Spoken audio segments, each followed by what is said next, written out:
ብለሽ አውሪ። እትዬ ከመጡ እንዳይሰሙ። እኔ ማበዴ ነው። ቆይ ምንድን ነው ማድረግ ያለብኝ? ቆይ ምን አድርግ ነው የሚልሽ? ገና መቼ አነሳውለትና ነው? እናንሽለትና አውሪዋ የሚልሽን ሰምተሽ የሚሆነው እናደርጋለን። ምን አይነት የተረገመ ሰው ነው? ቆይ በምን አይነት የተረገመ ቀን ነው ወደ ህይወቴ የገባው? ሰላምዬ ተረጋጊ። እንደዚህ ስትሆኝ እኮ ያምሻል። እኔ እኮ ግርም የሚለኝ ስንት ነገር አድርጎኝ ለምን ልረሳው እንዳልቻልኩ ነው። መርሳት እኮ ከባድ ነው ሰላምዬ። አንቺ አፍቅረሽ ታውቂያለሽ? ምን? ኧረ እኔ እንደዚህ አይነት ነገር አላውቅም። ጓደኛስ የለሽም? መች ደልቶኝ ነኝ። እኔ ደልቶኝ ነው እንደፈቀርኩት። እንደሱ ማለት ሳይሆን ስንት ችግር እንዳለብኝ ታውቂ የለ? ለዛ እኮ ነው። እሺ አሁን ምንድን ነው ማድረግ ያለብኝ? አሁን አንቺ ተረጋጊ። እትዬ ከሰሙ ሌላ ችግር ነው የሚመጣው። ነገ መሆን ያለበትን ነገር እናደርጋለን። አሁን አንቺ ልትሄጂ ነው? አዎ እየመሸ ስለሆነ ልሂድ። እነትዬ ሲመጡ እራት ብሉ። በጣም ደስ ይላል። እና አሁን ምንድነው ማድረግ ያለብን? መቼ በቻልኩት ጊዜ ይዤው ብመጣ ሕክምናውን ማድረግ ይችላል? ዶክተር እግዚአብሔር ይስጥልኝ፣ በጣም አመሰግናለሁ። እሺ ዶክተር፣ እሺ ሰላም እደር። አሚን፣ አመሰግናለሁ። ሰላም እደር። ምን ላድርግ ልጄ? ጨነቀኝ እኮ። አትጨነቂ እማዬ፣ ለትንሽ ጊዜ ነው እንጂ ይህም ጊዜ ያልፋል። ሰላምዬ፣ ግን ይህን ያህል ከባድ ነገር ነው እንዴ ገጠመሽ? አላወቅኩትም እያልኩሽ ትጠይቂኛለሽ እማዬ። ምን ላድርግ ልጄ? እንዳትታመሚኝ ብዬ እኮ ነው። እማ። አቤት ሰላምዬ። ማሚ እቅፍ አድርገሽኝ እንተኛ። እየቀለድሽብኝ ነው? ለምን እቀልዳለሁ? እፈልግሻለሁ ብለህ የደወልክልኝ አንተ ካልነገርከኝ እኔ በምን አውቃለሁ? ካልፈለግሽኝ እኮ አልፈልግም ማለት ትችያለሽ። አንተ ነህ። ለምንድን ነው የምትፈልገውን ነገር በግልጽ ማትነግረኝ? ሰላምዬ፣ የፍቅር ጥያቄ ጠየኩሽ የእናትሽ ሰራተኛ መሆኔን ዘንግቼ አይደለም። ግን በቃ ፍቅር እንዴት እንደሚይዘን የት እንደሚተውን አናውቀውም። እና ሰሊና፣ ዛሬ ለመጨረሻ ጊዜ ነው ፊትሽ የቆምኩት። ዛሬ የምታስቢውን ንገሪኝና ከአሁን በኋላ ድጋሜ ፊትሽ አልቆምም። ገና አላሰብኩበትም። ማለት እንደዚህ እያልሽ እኮ ረጅም ጊዜ ቆየሽ። ሰሊና፣ እያሾፍሽብኝ ነው እንዴ? ቆይ ለምን አሾፋለሁ? ሰሞኑን ስራ ስለነበረኝ አላሰብኩበትም። ላስብበትና እነግርሃለሁ። አይ ከዚህ በላይ እንኳን መለመን ይቅርብኝ። ከአሁን በኋላ ምላሽ ቢቀርብኝ ይሻላል። ምን እያልክ ነው? ምናልባት በፍቅር የምታምኝ ሴት ከሆንሽ ብዬ እንጂ የተጠራራሁት ይህን ያህል እንኳን ክብሬን የማላውቀው እንደሆኝ አይደለም። ለማንኛውም ለሰጠሽኝ ፍቅር አመሰግናለሁ።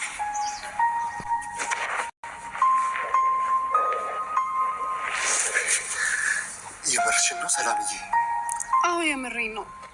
ግን ደግሞ ከዚህ በላይ መጎዳት አልፈልግም። ገና ከጉዳቴ ማገገሜ ነው። በፍጹም አልጎዳሽም። ተጨነቅኩኝ እንዴ? ባልጠራሽ እኮ ሳታኝ ልታልፊ ነበር። አዎ ትንሽ ጨንቆኛል። ምን ነው? ምን ሆነሻል? የአባዬ ጉዳይ ትንሽ አሳስቦኝ ነው። ፋዘር ምን ሆኑ? አሁን እኮ ደሳቸው እየሄድኩ ነበር። አይ እሱ ምንም አልሆነም። እና ምንድን ነው ያስጨንቅሽ? ያው የሕክምናው ጉዳይ ነው። እንዴት ማለት? እየታከሙ ነበር አይደል እንዴ? ትናንት እኮ ዶክተሩ ደህና እንደሆኑ ነግሮናል። ምን ተፈጠረ? እስካሁን እኮ ዋናውን ሕክምና አልነበረም። ማለት እንዴት? ዶክተሩ ትናንት ደውሎልኝ ነበር። ምን አለሽ? እስካሁን ሲደውል የነበረው እስከ ዛሬ ሲወስዱ የነበረው መድኃኒት አቅሙን እያሳጣው ስለነበር ነው። አሁን ግን የሚወስዳቸው መድኃኒቶች ሰውነቱን እያጠነከሩ ስለሆነ ሕክምናውን መጀመር ይችላል ብሎኛል። እና ታዲያ ይሄ ምኑ ነው የሚያስከፋው? ሕክምናው አጠቃላይ ይፈጃል ያለኝ እስከ 400 ሺህ ብር ነው። እኔ ደግሞ እጅ ላይ ያለው 50 ሺህ ብር ብቻ ነው። ዶክተሩ ደግሞ ቢያንስ ሕክምናውን ለማስጀመር ግማሹን መያዝ አለባቸው አለኝ። ወይኔ ጉዴ! እናው ምንድን ነው የምናደርገው? እኔ አላውቅም አሴር፣ ግራ ግብት ብሎኛል። ሻውታሪ ብትጠብቅኝ ምን የመሰለ ሸበላ አግኝተሽ ነው? አልቀለድኩም። እየመጣሁ ነው ካልከኝ ስንት ሰዓት ሆነ? ምን እባክሽ አለቄ የዛ በሩ ላይ እንደ ውሻ ግጥም አድርጋ ዘግታብኝ በይ በኩል ውጣ። አንተ እናቴን ነው የምትሰርባት? ይቅርታ ሰሊናዬ፣ እናትሽ እኮ ቢሮ ስለነበረች ነው ቶሎ ማውጣት ያልቻልኩት። እኔ አላውቅልም። ውይ ነግሬያ ቦታ ይሻል ነበር እንዴ? ምን ብለህ? የተከበሩ ወይዘሮ ሜላት የተከበሩ ልጆትን ሰላምን እንዳገኛት ከቢሮ ልውጣ ብዬ ላስፈቅዳት። እዛው እንዳለ ነው ፊት ለፊቷ ባገኘችው ነገር ይህን ድንጋይ ጭንቅላትን ለሁለት የምትከፍልልህ። እንዴ ምን ብላ ነው የምመታኝ? እንዴ እንዴት ነው የተከበረችውን ልጅ ነክታ ያዋረድከኝ ብላ ነው? እንዴ አስገድጄ አልደፈርኩሽ። እልህ መጋባቱን ትተሽ ከኔ ጋር በስራ ብታወሪ ነበር የሚሻልሽ። ይሄ ነገር ምንም አያዋጣሽም። እንደዚህ ከሆነ ደካማ ጎንሽን በደንብ ስለማውቀው ችግር የለውም። ግን ምንድን ነው?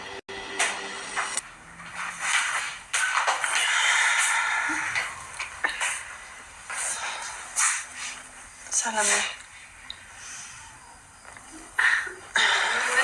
ደነገጣችሁ? መምጣት አልነበረብኝም እንዴ? አይ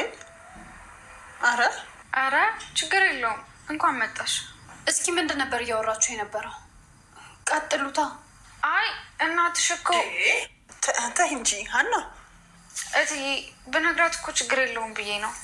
አይ እረፊ እንዳትነግሪያት። ምንድን ነው ንገሪኝ ሀና። እትዬ ህመምሽ ምን እንደሆነ እየጠየቁኝ ነበር፣ ግን እንዳትነግሪያት ስላሉኝ አልነግርሽም። ምን? አዎ እትዬ የተወሰነ የማህፀን ቁስለት ነበረባት። ከዛ ደግሞ የወር አበባዋ ተዛባ። ለዛ ነው ከፍተኛ የደም መፍሰስ የደረሰባት። ቆይ እስከ ዛሬ ለምን አልነገራችሁኝም? እኔ እኮ ሰላም የነገረችሁት ስለመሰለኝ ነው። ሰላምዬ ምን ሆነሽ ነው? ለምንድን ነው ያልነገርሽኝ? አጠያይቅሽ እኮ ነውማ። ትልቅ ሚስጥር የደበቅኩሽ ይመስል እንደ ፖሊስ ስታጣሪ ምን ላድርግ? ወይኔ ልጄ እና አይደል ገባ። አሁን ከዚህ ጥፋ ዘረቢስ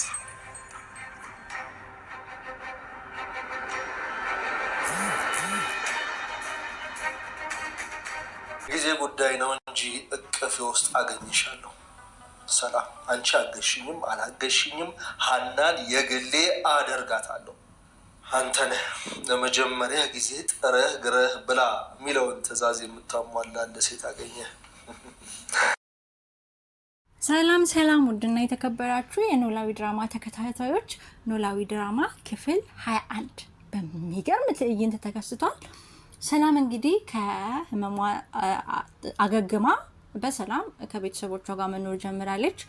ነገር ግን በጭራሽ እናትየዋ ሊዋጥላት አልቻለም እና የህመሟ ምክንያት ደጋግማ ልጇን ብጠይቅም ምንም አይነት ምላሽ ልሰጣት ስላልቻለች ድንገት ሀናን ተማጽና የልጄ በሽታ ምንድን ነበር ያመማት ብላ ይዛ ልትጠይቃት ስትል ሰላም ከቻለች እና ሁለቱም ተደናግጠው ፊቷን ሳዩ ምንድነው ዝም ያልሽው? ምንድነው የተደናገጣችሁት? ምንድነው አውሩ እንጂ ምናምን ብላ ስትላቸው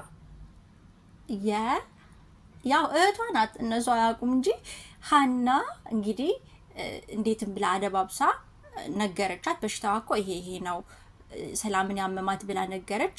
ከዛ እናትየዋ እውነት ነው ብላ አመመች። የማህፀን ቁስለት ነበር ያመማትና ፔሪዮዷ መጥቶ በጣም ስለበዛባት ነው ምናምን ብላ አስተባብላ አለፈች። እናትየዋም አመነች። በጣም በሚገርም ሁኔታ እኛ ስቲል ያላወቅነው ሚስጥር ተጋልጧል። እዚህ ጋር የሰላም እናት መስሪያ ቤት ካምፓኒ ውስጥ የሚሰራ ሰው ነው ለካ ሰላምን ያስረገዛት። ያህ ማለት አሁን ሀናን በእግር በፈረስ እየፈለጋት ያለው ሰውዬ ነው ሀናን ያስረገዛት። እኔ መስሎኝ የነበረው ያኛው ልጅ ነበረ። ነገር ግን ያስረገዛት ይሄ አሁን ሀና ላይ ዶፒዮን የጣለባት የሰላም እናት ካምፓኒ ውስጥ የሚሰራው ልጅ ነው። እና አሁን ሀናን ለማጥመድ ሚሊዮን ጊዜ ነው የሚደውልላት ለሰላም። ሰላም ስልኳን ልታነሳ አልቻለችም። እልህ ውስጥ ተጋብቷል። ደካማ ጎንሽን አውቀዋለሁ እና ብታነሽ ይሻላል ስልክሽን ብሎ እንግዲህ እየዛተባት ነው የሚገኘው። በሌላ በኩል ደግሞ አሲር ጆሮ ሀናን ለመርዳት የአባቷን ሕክምና የምታሳክምበትን ብር ለመምላት በጣም እየተጨነቀ ነው።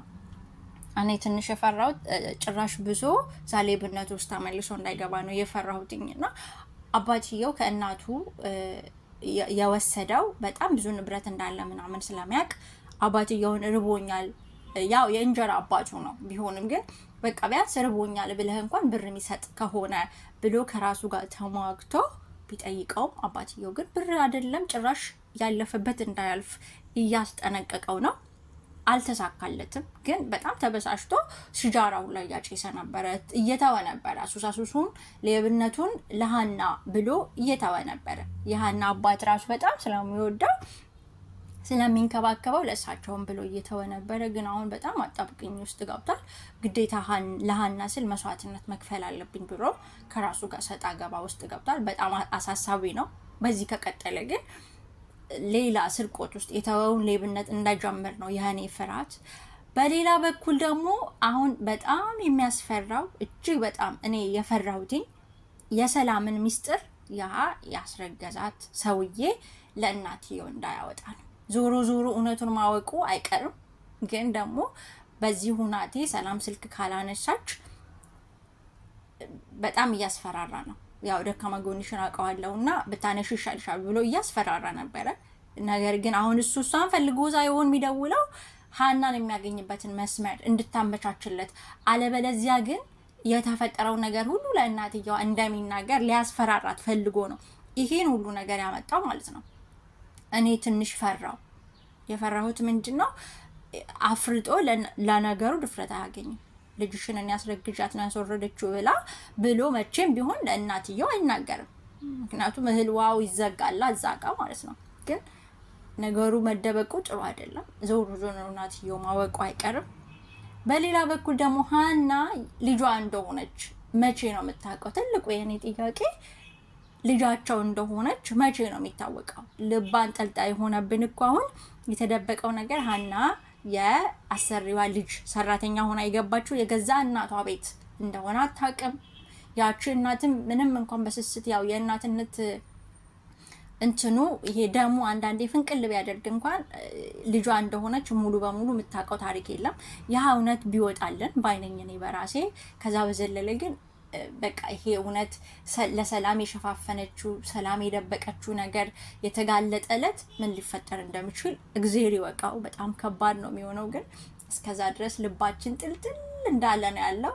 አሲር ጆሮ እውነት ህልሙ ተሳክቶ ሀናን ያገኛት ይሆን ወይ ደግሞ እሷን ለመርዳት እየተፍጨረጨረ ሌላ የተወው ሱስ ውስጥ ገብቶ ጭራሽ ሌላ ጣጣ ይገባ ይሆን? እሱ ትልቁ ጥያቄያችን ነው ሁላችንም። ግን ያው አብረን እንከታተለዋለን ፍጻሜውን። አይሆፕ በጣም ቆንጆ ፍጻሜ እንደሚኖረው ተስፋ አደርጋለሁ። ተከታታዮቼ ሰላማችሁ ይብዛልኝ። ስለምታበረታቱኝ አመሰግናለሁ። ላይክ እያደረጋችሁ ሼር እያደረጋችሁ አዳዲሶች ደግሞ ሰብስክራይብ እያደረጋችሁ አብራችሁን ቆዩ። እንደዚህ አጠር አድርጌ ቀንጨብጨብ አድርጌ እኔ ይዤላችሁ እመጣለሁ። በርቱልኝ የኔ ውዶች፣ ሰላማችሁ ብዝት ትርፍርፍ ይበልልኝ። የዛሬ ኖላዊ ድራማ ክፍል 21 አጠር ባለ መልኩ ይሄን ይመስል ነበረ። በቀጣይ ሌላኛው ክፍል ቀጣዩን